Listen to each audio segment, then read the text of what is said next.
ओम नमः शिवाय। नमस्कार दोस्तों, हमारी YouTube चैनल में आप सभी का हार्दिक स्वागत है। आज शनिवार को श्रावण शुक्ल पंचमी 25 जुलाई 2020 शनिवार को पूरे देश में नाग पंचमी का पर्व त्यौहार मनाया जा रहा है।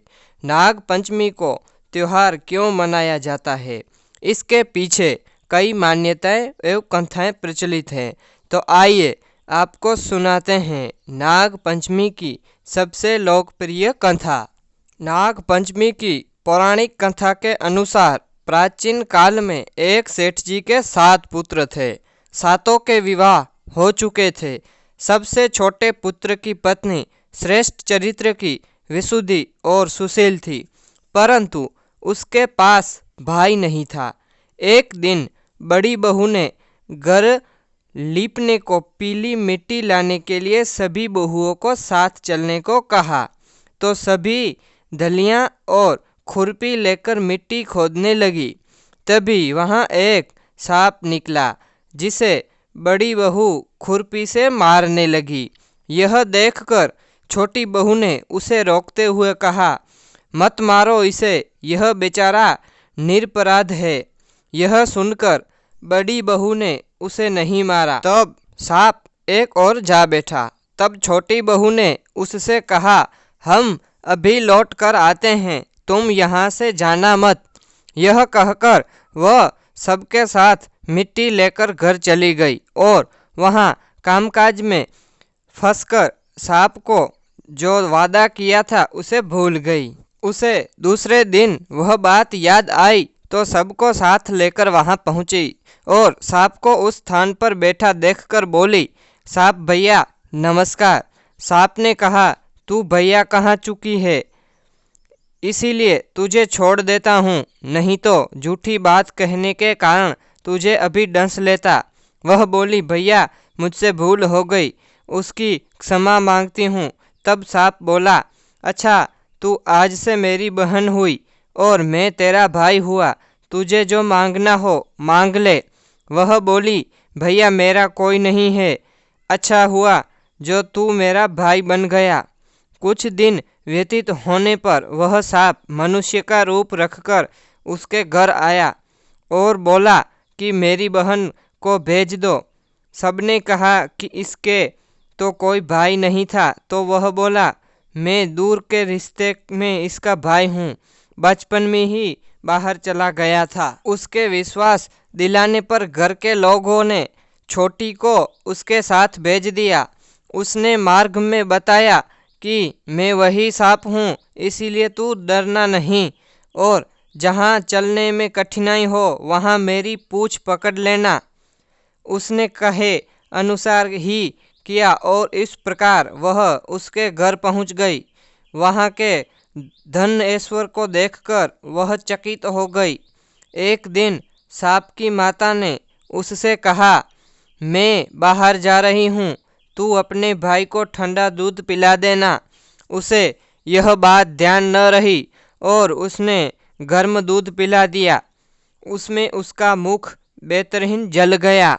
यह देखकर सांप की माता बोली और बहुत क्रोधित भी हुई, परंतु सांप के समझाने पर चुप हो गई। तब सांप ने कहा कि बहन को अब उसके घर भेज देना चाहिए। तब सांप और उसके पिता ने उसे बहुत सा सोना चांदी जवाहरात वस्त्र भूषण आदि देकर उसके घर पहुंचा दिया। इतना ढेर सारा धन देखकर बड़ी बहू ने ईर्ष्या से कहा, भाई तो बड़ा धनवान है, तुझे तो उससे और भी धन लाना चाहिए। सांप ने यह वचन सुना तो वस्तुएं सोने की लाकर दे दी। यह देखकर बड़ी बहू ने कहा, इन्हें झाड़ने की झाड़ू भी सोने की होनी चाहिए। तब सांप ने झाड़ू भी सोने की लाकर रख दी। सांप ने छोटी बहू को हीरा मणिया का एक अद्भुत हार दिया। उसकी प्रशंसा उस देश की रानी ने भी सुनी और वह राजा से बोली कि सेठ की छोटी बहू का हार यहाँ आना चाहिए। राजा ने मंत्री को हुक्म दिया कि उससे वह हार लेकर शीघ्र उपस्थित हो। मंत्री ने सेठ जी से जाकर कहा कि महारानी जी छोटी बहू का हार पहनेगी, वह उससे लेकर मुझे दे दो। सेठ जी ने डर गए, छोटी बहू से हार मांग कर दे दिया। छोटी बहू को यह बात बहुत ही बुरी लगी। उसने अपने साहब भाई को याद किया और आने पर प्रार्थना भी की।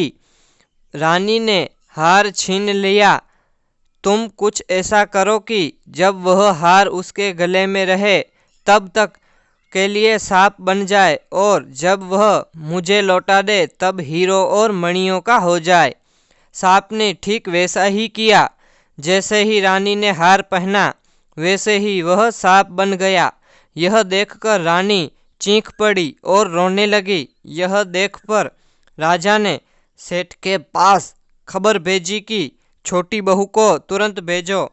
सेठ जी डर गए कि राजा न जाने क्या करेगा। वे स्वयं छोटी बहू को साथ लेकर उपस्थित हुए। राजा ने छोटी बहू से पूछा, तूने क्या जादू किया है? मैं तुझे दंड दूंगा। छोटी बहू बोली, राजन दृष्टा क्षमा कीजिए, यह हार ही ऐसा है कि मेरे गले में हीरो और मणियों का रहता है और दूसरे गले में सांप बन जाता है। यह सुनकर राजा ने वह सांप बना हार उसे देखकर कहा, अभी पहनकर दिखाओ। छोटी बहू ने जैसे ही उसे पहना वैसे ही हीरो मणियों का हो गया। यह देखकर राजा को उसकी बात का विश्वास हो गया और उसने प्रसन्न होकर उसे बहुत सी मुद्राएं भी पुरस्कार में दी। छोटी बहू अपने हार और धन सहित घर लौट आई।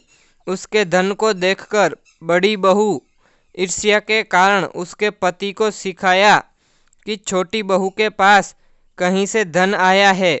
यह सुनकर उसके पति ने अपनी पत्नी को बुलाकर कहा, ठीक ठीक बता कि यह धन तुझे कौन देता है। तब वह सांप को याद करने लगी। तब उसी समय सांप प्रकट होकर कहा, यदि मेरी धर्म बहन की आचरण पर संदेह प्रकट करेगा तो मैं उसे डंस लूँगा। यह सुनकर छोटी बहू का पति बहुत प्रसन्न हुआ और उसने सांप देवता का बड़ा सत्कार किया। उसी दिन से नाग पंचमी का त्यौहार मनाया जाता है और स्त्रियां सांप को भाई मानकर उसकी पूजा करते हैं। तो देखा ना दोस्तों, महादेव के सांप की भक्ति करने पर भी महादेव के अति प्रिय सांप प्रकट होते हैं।